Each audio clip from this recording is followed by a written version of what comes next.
রাসায়নিক গণনার আমরা ওজন সংক্রান্ত কিছু গাণিতিক সমস্যা দেখেছি। আজকে আমরা আলোচনা করব ওজন আয়তন সংক্রান্ত গাণিতিক সমস্যা। তার আগে আমরা সংক্ষিপ্ত কিছু থিওরি আছে, সেই থিওরিগুলো একটু আলোচনা করে দিই, তাহলে এই চ্যাপ্টারটার থিওরিগুলো সব শেষ হয়ে যাবে। অঙ্ক আজকে আমরা যেগুলো করব প্যাটার্নগুলো বুঝতে পেরে যাবে। বেশ কিছু অঙ্ক তোমরা প্র্যাকটিস করলেই এই চ্যাপ্টার আমাদের শেষ হয়ে যাবে। তো দেখো, আজকে আমরা যেটা আলোচনা করব সেটা হচ্ছে প্রমাণ ঘনত্ব। প্রমাণ ঘনত্ব বলতে বোঝাচ্ছে যে প্রমাণ চাপ ও উষ্ণতায়, প্রমাণ চাপ এবং উষ্ণতা অর্থাৎ এসটিপিতে 1 লিটার যে কোনো গ্যাসের গ্রামে প্রকাশিত যে ভর তাকেই বলা হয় তার প্রমাণ ঘনত্ব। তাহলে কি বলছি? প্রমাণ চাপ ও উষ্ণতায়, ব্র্যাকেটে লিখে দিলাম কি এসটিপি, উষ্ণতায় 1 লিটার যে কোনো গ্যাসের গ্রামে প্রকাশিত ভরকে তার প্রমাণ ঘনত্ব বলে। 1 লিটার যে কোনো গ্যাসের ভর যা হবে, প্রমাণ অবস্থায় 1 লিটার আয়তনের যে কোনো গ্যাসের যা ভর হবে সেটাকেই আমরা বলবো তার প্রমাণ ঘনত্ব। তোমরা জানো যে ঘনত্বের একক হচ্ছে কি? ঘনত্বের একক হচ্ছে gram per millilitre, kilogram per metre এরকম, কিন্তু গ্যাসের ক্ষেত্রে ঘনত্বের একক হচ্ছে গ্রাম পার লিটার। তাহলে মাথায় রাখবে, গ্যাসের ক্ষেত্রে ঘনত্বের একক গ্রাম পার লিটার, এটা গ্যাসের ক্ষেত্রে। আর আমরা যে গ্রাম পার মিলিলিটার বা কিলোগ্রাম পার মিটার কিউব এই সমস্ত ব্যবহার করি, এগুলো হচ্ছে তরল, কঠিন এই সমস্ত পদার্থের ক্ষেত্রে। গ্যাসীয় পদার্থের ক্ষেত্রে আমরা ঘনত্বের একক ব্যবহার করি গ্রাম পার লিটার। আর মাথায় রাখবে,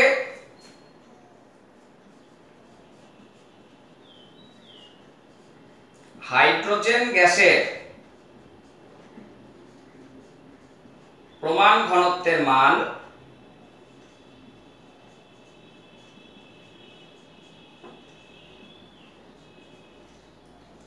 (0.089 গ্রাম পার লিটার। এটা হচ্ছে হাইড্রোজেন গ্যাসের প্রমাণ ঘনত্বের মান। শুধুমাত্র একটাই মাথায় রাখবে তোমরা, হাইড্রোজেনেরটা, অন্য কোনো গ্যাসের প্রমাণ ঘনত্বের মান মনে রাখার প্রয়োজন নাই। শুধু হাইড্রোজেনের মান মনে রাখবে 0.089 গ্রাম পার লিটার। এবার দেখো, আমাদের আরেকটা টার্ম আছে, সেটা হচ্ছে বাষ্প ঘনত্ব বা আপেক্ষিক ঘনত্ব। বাষ্প ঘনত্ব বা আপেক্ষিক ঘনত্ব। তো বাষ্প ঘনত্ব বা আপেক্ষিক ঘনত্বে বলা হচ্ছে যে একই চাপ উষ্ণতায় সমায়তন যে কোনো গ্যাসের ভর সমায়তন হাইড্রোজেন গ্যাসের ভরের যত গুণ, সেই সংখ্যাটাকেই আমরা বলবো তার বাষ্প ঘনত্ব বা আপেক্ষিক ঘনত্ব। কি বলছি? সম চাপ ও উষ্ণতায়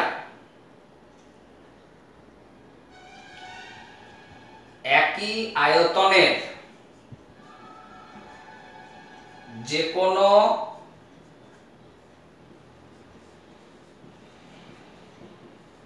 গ্যাসের ভর সম আয়তন হাইড্রোজেন গ্যাসের ভরের তুলনায়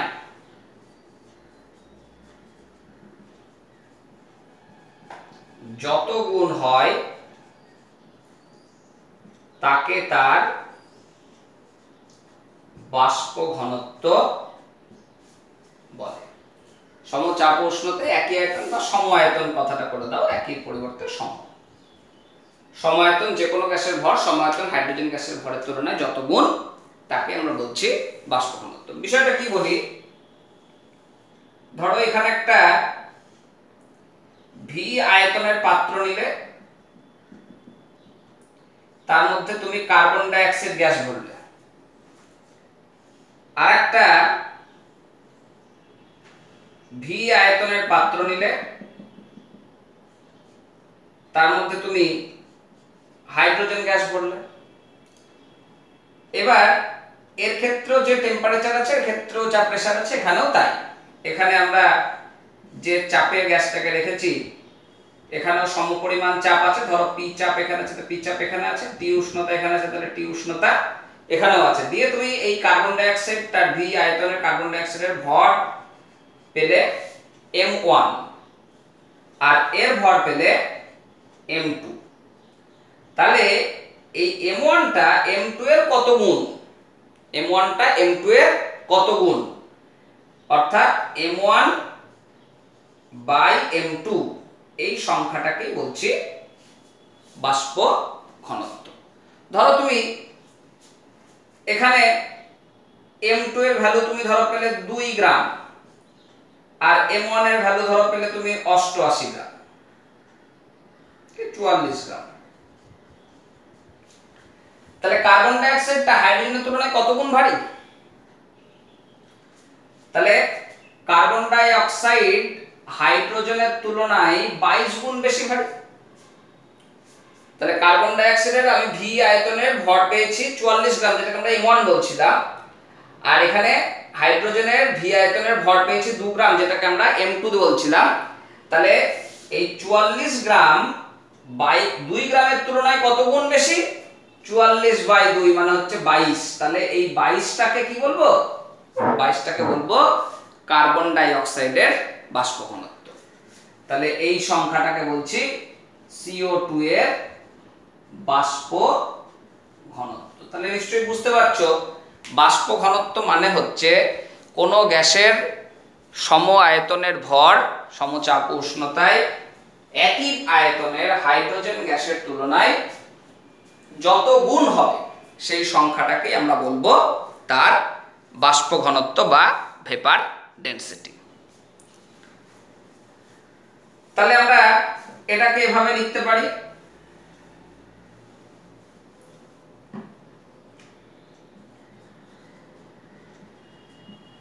বাষ্প ঘনত্ব সমান হচ্ছে একই চাপ ও উষ্ণতায়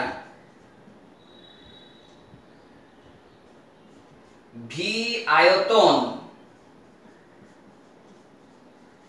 যে কোনো গ্যাসের ভর বাই একই চাপ ও উষ্ণতায় ভি আয়তন হাইড্রোজেন গ্যাসের ভর। তাহলে এটা হচ্ছে আমাদের বাষ্প ঘনত্বের সম্পর্ক। বাষ্প ঘনত্ব এভাবে আমরা প্রকাশ করতে পারি। এবার দেখো, এটাকে আমরা এরকমও লিখতে পারি,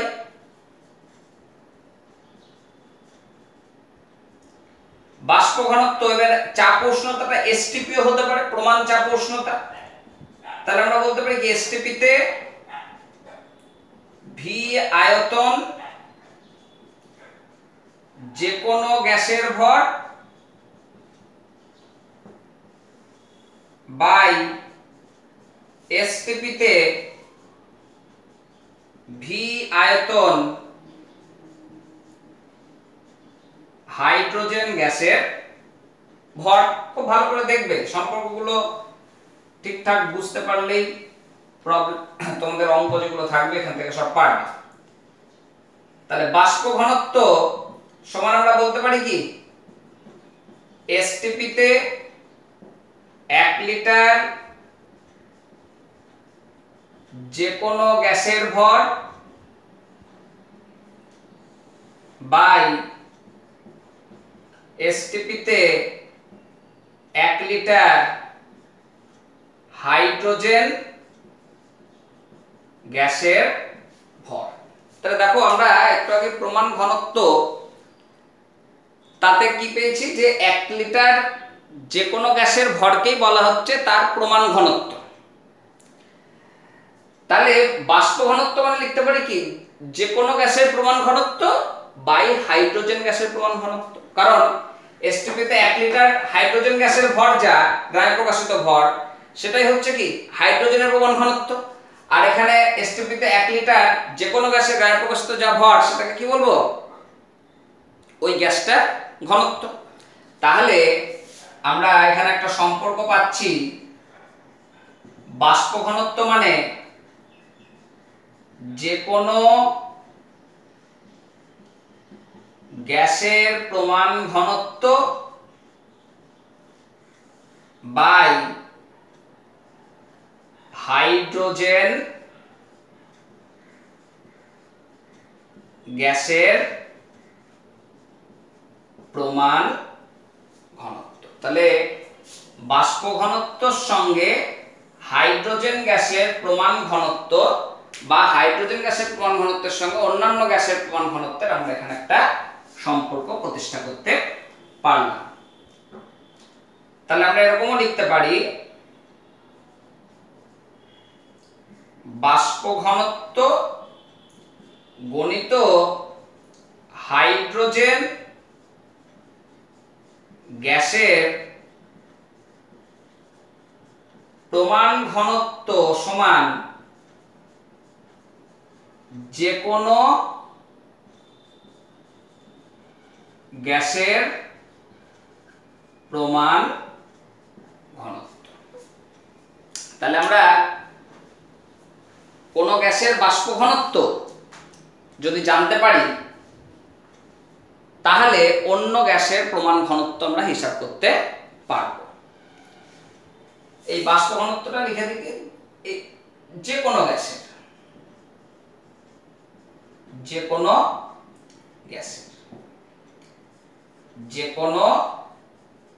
গ্যাসের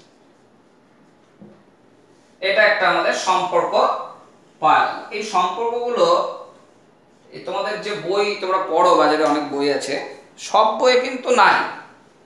যেমন সাঁতরার বই পড়লে দেখবে নাই, হ্যাঁ, আবার অন্যান্য বই আছে। এখন বিষয়টা হচ্ছে একটু সম্পর্কগুলো মনে রাখার চেষ্টা করো, খাতায় লিখে নিয়ে প্র্যাকটিস করবে। সবসময় সব বইয়ে নাও থাকতে পারে, কিন্তু পরীক্ষায় প্রশ্ন আসবে, মাধ্যমিকে হয়তো আসবে না যেহেতু সব বই নাই, কিন্তু তোমাদের টেস্ট পরীক্ষায় তোমরা যে স্কুলগুলো পড়ো এখানে একটু জটিল কোশ্চেন করবে, সেই সমস্ত ক্ষেত্রে শর্ট কোশ্চেনে হয়তো 1-2 নম্বর এইভাবে দিয়ে দেবে, দিয়ে তোমাদের নম্বরটাকে ফুল মার্কসতে আটকে দিতে পারে। সেই জন্য এইগুলো একটু এক্সট্রা আমরা আলোচনা করছি, সব বইয়ে কিন্তু নাই। তা ধরো এখান থেকে আমি একটা অঙ্ক তোমাদের বুঝিয়ে দিই। ধরো বললো কার্বন ডাই অক্সাইড গ্যাসের প্রমাণ ঘনত্ব কত,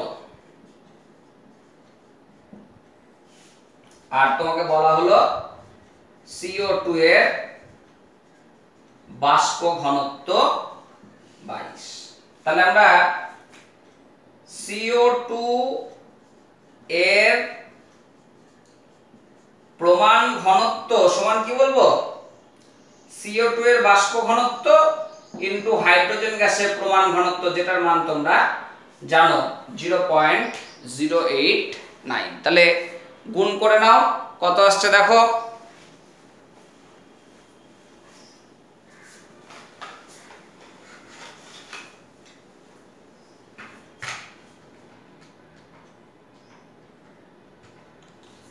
চলে আসলো 1.958 গ্রাম পার লিটার। এরকম সংক্ষিপ্ত প্রশ্ন, এরকম এমসিকিউ টাইপের প্রশ্ন তোমাদের থাকতে পারে। তা সেই জন্য বলছি সব বইয়ে না থাকলেও এইগুলো একটু প্র্যাকটিস করে নেবে, কারণ তোমরা যে সমস্ত স্কুলগুলোয় পড়ো তাতে কিন্তু একটু জটিল প্রশ্ন হওয়ার সম্ভাবনা আছে, বিশেষ করে টেস্ট পর্যন্ত। মাধ্যমিকে হয়তো আসে না, এরকম প্রশ্ন মাধ্যমিকে আসেও নি কোনোদিন, কিন্তু টেস্টে আমরা বিভিন্ন স্কুলে এরকম জটিল প্রশ্ন দেখি। যাই হোক, আমরা আর একটা বিষয় জানবো, সেটা হচ্ছে আণবিক গুরুত্ব। এই আণবিক গুরুত্বকে এম দিয়ে প্রকাশ করা হয়। আণবিক গুরুত্ব কাকে বলে তোমরা জানো, যে কোনো পদার্থের একটা অণুর ভর একটি হাইড্রোজেন পরমাণুর ভরের যত গুণ তাকে তার আণবিক গুরুত্ব বলে। কোনো পদার্থের একটি অণুর ভর একটি হাইড্রোজেন পরমাণুর ভরের যত গুণ হয় তাকে তার আণবিক গুরুত্ব বলে। তাহলে আণবিক গুরুত্ব সমান বলবো কি, একটি অণুর ভর বাই একটি হাইড্রোজেন পরমাণুর ভর, একটি অণুর ভর বাই একটি হাইড্রোজেন পরমাণুর ভর। যে কোনো পদার্থের একটা অণুর ভর একটা হাইড্রোজেন পরমাণুর ভরের যত গুণ, সেই সংখ্যাটাকেই আমরা তার আণবিক গুরুত্ব বলে থাকি। এখন এই আণবিক গুরুত্ব আর এই বাষ্প ঘনত্ব, এদের মধ্যে একটা সম্পর্ক আছে। দেখো কি সম্পর্ক।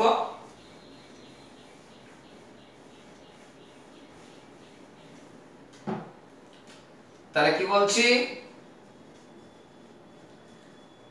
আণবিক গুরুত্ব ও বাষ্প ঘনত্বের মধ্যে সম্পর্ক। আণবিক গুরুত্বটাকে আমরা বড় হাতের এম দিয়ে প্রকাশ করব, আর বাষ্প ঘনত্বটাকে বড় হাতের ডি দিয়ে। তা তোমরা জানো বাষ্প ঘনত্ব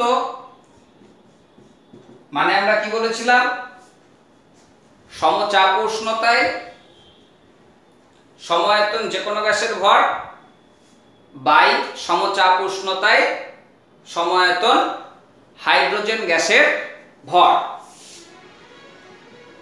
সমচাপ ও উষ্ণতায় ভি লিটার যে কোনো গ্যাসের ভর, ভি আয়তন করে দিই, লিটার কথাটা বাদ দিয়ে দিলাম, যে কোনো গ্যাসের ভর বাই সমচাপ ও উষ্ণতায় ভি আয়তন হাইড্রোজেন গ্যাসের ভর। তাহলে এই হাইড্রোজেন গ্যাসের তুলনায় অন্য যে কোনো গ্যাসের ভর কত গুণ, সেটাকেই আমরা তার বাষ্প ঘনত্ব বলে থাকি। এবার তোমরা অ্যাভোগাড্রোর সূত্র পড়েছো ক্লাস 9-এ, তাতে কি দেখেছো, সমচাপ উষ্ণতায় সমায়তন সকল গ্যাসের সমান সংখ্যক অণু থাকে। তাহলে এখানে টেম্পারেচার প্রেসার এখানেও যা আছে এখানেও তাই, এখানেও আয়তন যা এখানেও আয়তন তাই। তার মানে কি, অ্যাভোগাড্রোর সূত্র অনুসারে বলতে পারি এখানে যত সংখ্যক অণু আছে এই হাইড্রোজেন গ্যাসেও সমসংখ্যক অণু বর্তমান আছে। তাহলে আমরা বলতে পারি n সংখ্যক যে কোনো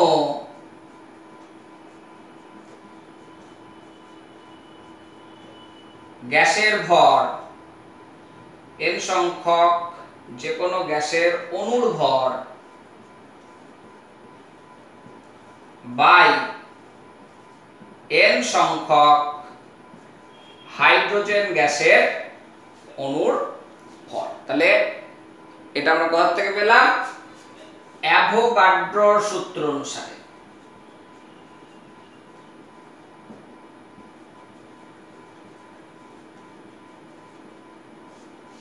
তাহলে অ্যাভোগাড্রোর সূত্র অনুসারে আমরা বলবো যে সমচাপ উষ্ণতায় সমস্ত গ্যাসে যেহেতু অনুসংখ্যা সমান, তার জন্য এখানে যদি n সংখ্যক অণু থাকে, হাইড্রোজেন গ্যাসেও n সংখ্যক অণু আছে। তাহলে আমরা n n কেটে দিলাম।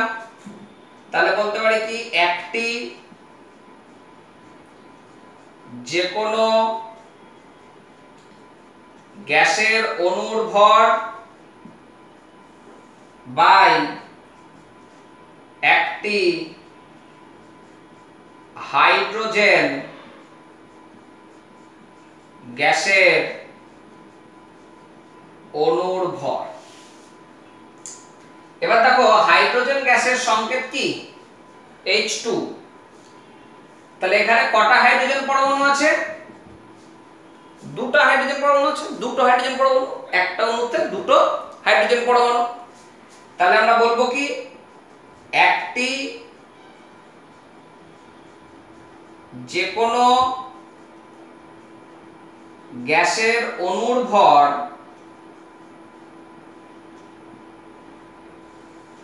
বাই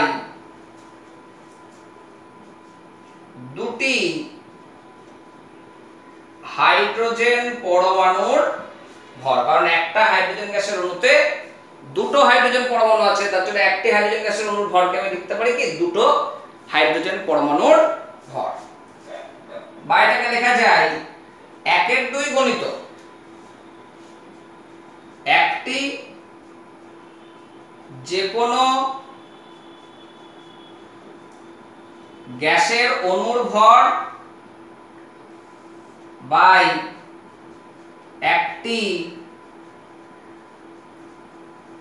হাইড্রোজেন পরমাণুর ভর। তাহলে 1/2 আগে নিয়ে নিলাম 1/2। তাহলে একটা গ্যাসের অণুর ভর বাই একটা হাইড্রোজেন পরমাণুর ভর। একটু আগে তোমরা দেখলে আণবিক গুরুত্ব বলতে আমরা কি বুঝেছিলাম, যে একটা গ্যাসের অণুর ভর একটা হাইড্রোজেন পরমাণুর ভরের যত গুণ, সেই সংখ্যাটাকে আমরা, সেই অনুপাতটাকে আমরা আণবিক গুরুত্ব বলছি। তাহলে এই যে অনুপাতটা দেখছো, দেখো একটা গ্যাসের অণুর ভর বা একটা হাইড্রোজেন পরমাণুর ভর, তাহলে অনুপাতটাকে আমরা কি বলবো, আণবিক গুরুত্ব। তাহলে আমরা এখান থেকে লিখতে পারি বাষ্প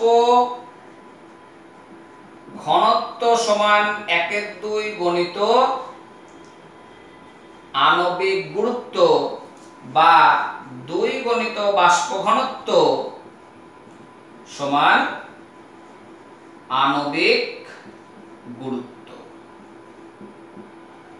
তাহলে বাষ্প ঘনত্বকে আমরা বড় হাতের D দিয়ে প্রকাশ করি, আণবিক গুরুত্বকে M দিয়ে প্রকাশ করি। তাহলে পেয়ে গেলাম M = 2D, বা লেখা যায় D = M/2।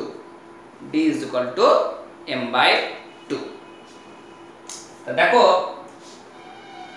এই সম্পর্ক তোমরা প্র্যাকটিস করবে, পরীক্ষা পারপাসে প্রমাণ হিসাবে 3 নম্বরের কোশ্চেন হিসাবে থাকতে পারে।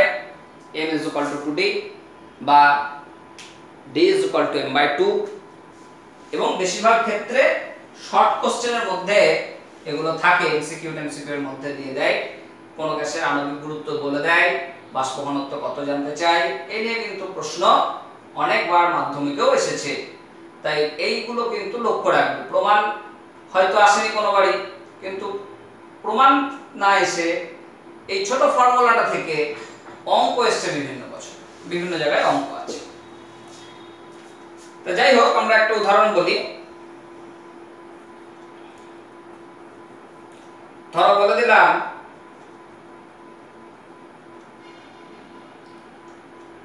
অ্যামোনিয়া গ্যাসের বাষ্প ঘনত্ব কত। তাহলে অ্যামোনিয়ার আণবিক গুরুত্ব বের করা তোমরা জানো, এই চ্যাপ্টারে তোমরা দেখছো যে আণবিক গুরুত্ব কে বের করতে হয়। নাইট্রোজেনের পারমাণবিক গুরুত্ব হচ্ছে 14, আর হাইড্রোজেন 1 × 3 মানে হচ্ছে 17। তাহলে এইটা হচ্ছে অ্যামোনিয়ার আণবিক গুরুত্ব। তাহলে বাষ্প ঘনত্ব সমান আমরা কি জানি, M/2 তার মানে হচ্ছে 17/2, তাহলে হচ্ছে 8.5। তাহলে অ্যামোনিয়া গ্যাসের বাষ্প ঘনত্ব বলবো 8.5। বুঝতে পারলাম? তাহলে এইরকম ভাবে আমরা ছোট ছোট অঙ্ক করতে পারি। বা তোমাকে অন্য কোনো গ্যাস দিয়ে দিল, তার বাষ্প ঘনত্ব বলে দিল, দিয়ে বললো আণবিক গুরুত্ব কত। ধরো এরকম প্রশ্ন তোমাকে দেওয়া হলো, সালফিউরিক অ্যাসিডের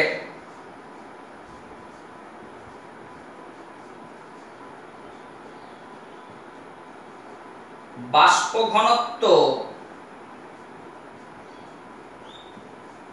49 হলে আণবিক গুরুত্ব কত? তাহলে আমরা কি জানি, m is equal to 2d, তাহলে 2 into 49 সমান হচ্ছে 98। তাহলে এই জাতীয় প্রবলেম আমাদের ছোট ছোট আসতে পারে, আরো আমরা আস্তে আস্তে আসবো প্রবলেমে। যাই হোক, তোমাদের এই চ্যাপ্টার সংক্রান্ত যে থিওরি অংশ সেটা এইটুকুই। এরপরে আমরা চলে আসব কিছু অঙ্কে, খুব সহজ অঙ্ক, ওজন আয়তন সংক্রান্ত অঙ্ক। ওজন সংক্রান্ত মতনই, নতুনত্ব কিছু নাই এই অঙ্কে। তোমরা দেখছো প্রত্যেকটা অঙ্কেই কয়েকদিন ধরে লক্ষ্য করছো যে কি থাকছে, একটা ইকুয়েশন থাকছে, ব্যালেন্সড ইকুয়েশন থাকছে। সেই ব্যালেন্সড ইকুয়েশনের সাহায্যে আমরা কি করব, এখানে অঙ্ক করব। ধরো তোমাদের একটা অঙ্ক বলি,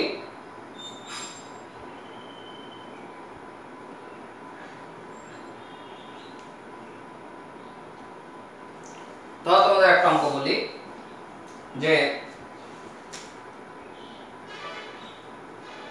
প্রমাণ অবস্থায়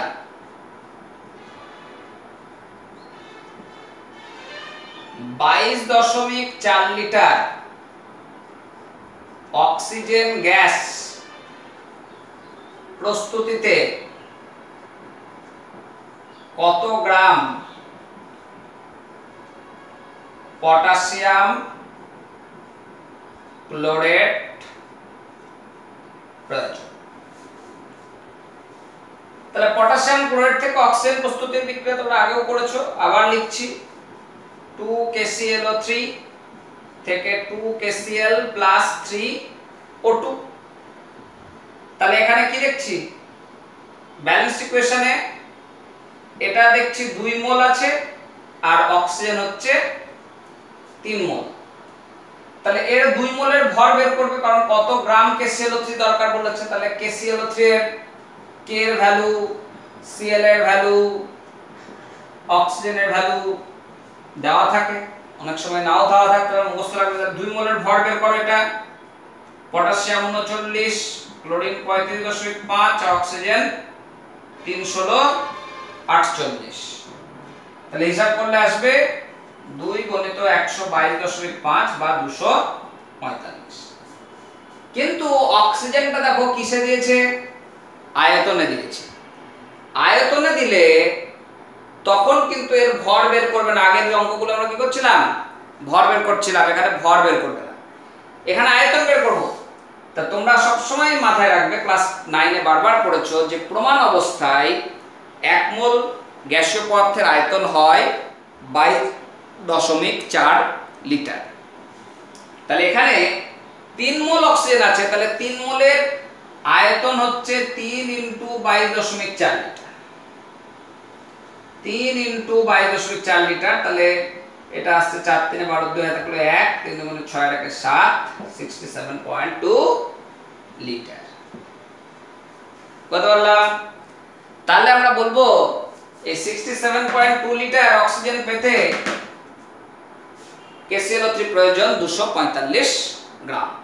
তাহলে যখনই ওজন আয়তন সংক্রান্ত অঙ্ক আসবে, যে গ্যাসের আয়তন বলা থাকবে সেই গ্যাসটাকে আমরা কি করব, আয়তনে কনভার্ট করার জন্য মোলে নিয়ে যাচ্ছি। মোল সংখ্যাটাকে 22.4 দিয়ে গুণ করলেই সেটা তখন চলে আসছে কিসে, লিটার আয়তন।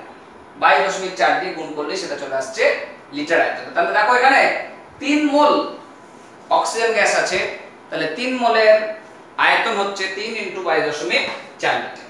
তাহলে আমরা বলবো 67.2 লিটার অক্সিজেন প্রস্তুতিতে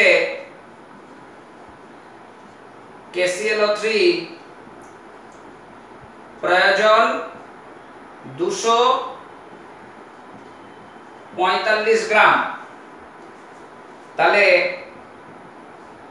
22.4 লিটারের প্রয়োজন 245 গুণিত 22.4 বাই 67.2।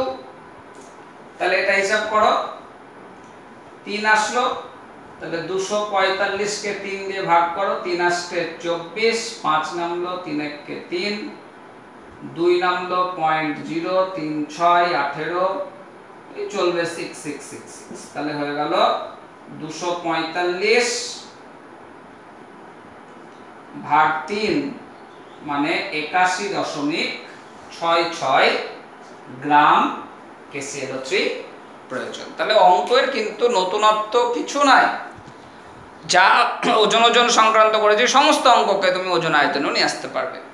আমরা এখানে দু একটা উদাহরণের মাধ্যমে বুঝে নেওয়ার চেষ্টা করছি যে আসলে পরিবর্তনটা কোথায়, ওই অঙ্ক থেকে এই অঙ্কে পরিবর্তনটা কোথায়। একটা অঙ্কের যদি পরিবর্তনটা বুঝতে পারো, ওই অঙ্কের সঙ্গে এই অঙ্কের পার্থক্যটা, তাহলে সমস্ত অঙ্ক তুমি নিজে নিজে আবার করতে পারবে। দেখো আমি আরেকটা উদাহরণ বলি।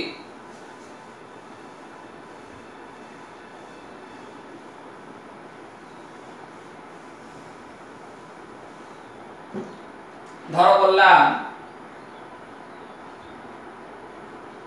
প্রমাণ অবস্থায়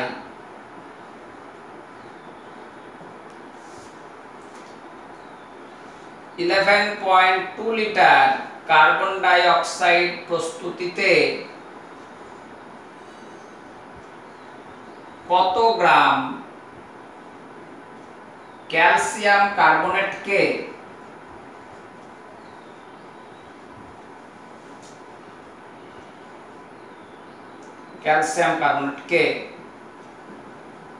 উত্তপ্ত করতে হবে। তাহলে ক্যালসিয়াম কার্বনেট থেকে কার্বন ডাই অক্সাইড প্রস্তুতির বিক্রিয়া তোমরা সবাই জানো, আগেও এরকম অঙ্ক করেছি। তাহলে বিক্রিয়াটা কি? CaCO3 থেকে CaO প্লাস CO2 সমিত সমীকরণ। তাহলে 1 মোল থেকে কার্বন ডাই অক্সাইড হচ্ছে 1 মোল। তাহলে CaCO3 এর 1 মোলের ভর কত তোমরা আগে বারবার বের করেছো? 100। এখানে কার্বন ডাই অক্সাইডে যেহেতু আয়তনে দেওয়া আছে, ভরে যাব না, আগের অঙ্কে ভরে বের করেছিলাম, এখানে প্রমাণ অবস্থায় বলে এটাকে 22.4 দিয়ে গুণ করে নিলাম। তাহলে লিটারে থাকলে 22.4, যদি মিলিলিটারে থাকে তাহলে 22.4 লিটার মানে কত millilitre? 22,400 millilitre.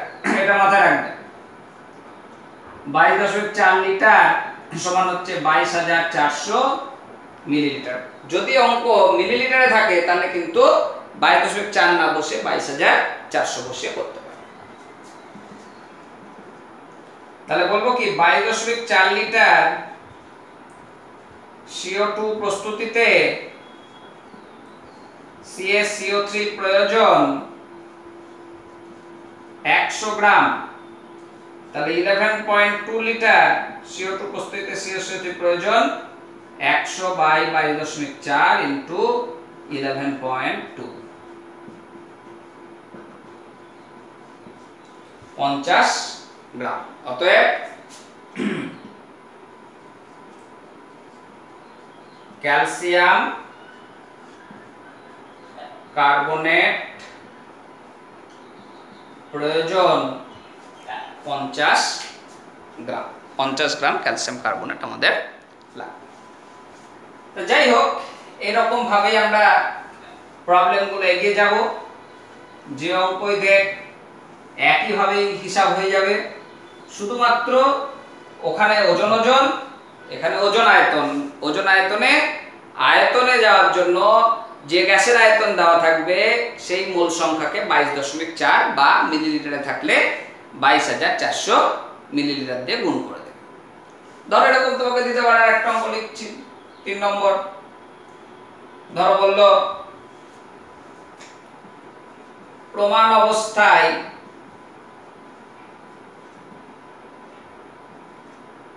5600 millilitre hydrogen gas প্রস্তুতিতে কত গ্রাম জিঙ্ককে সালফিউরিক অ্যাসিডের সঙ্গে বিক্রিয়া ঘটাতে হবে? আর জিঙ্কের অ্যাটমিক ওয়েট তোমাকে বলে দেওয়া হলো, ধরে নাও 65.4।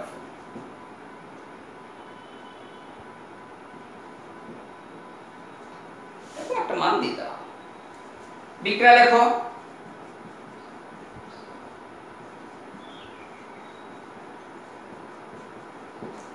ZnSO4 প্লাস H2, 1 মোল জিঙ্ক থেকে আমি 1 মোল হাইড্রোজেন পাচ্ছি। 1 মোল জিঙ্কের ভর হচ্ছে 65.4 গ্রাম, আর 1 মোল হাইড্রোজেনের আয়তন 1 × 22400 মিলিলিটার বা 22400 মিলিলিটার। 22.4 লিটার কেন লিখলাম না? অঙ্কে আমার এখানে মিলিলিটার আছে, তার জন্য আমি মিলিলিটারে নিলাম। তাহলে বলবো কি 22400 ml H2 গ্যাস প্রস্তুতিতে 65.4 গ্রাম জিঙ্ক প্রয়োজন। তাহলে 5600 মিলিলিটার হাইড্রোজেন গ্যাস প্রস্তুতিতে 65.4 বাই 22400 ইনটু 5600।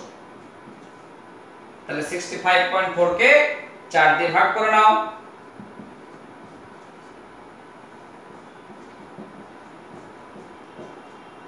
4 × 4 2 5 4 6 24 1 দশমিক দিলে 4 4 3 12 2 0 4 5 20।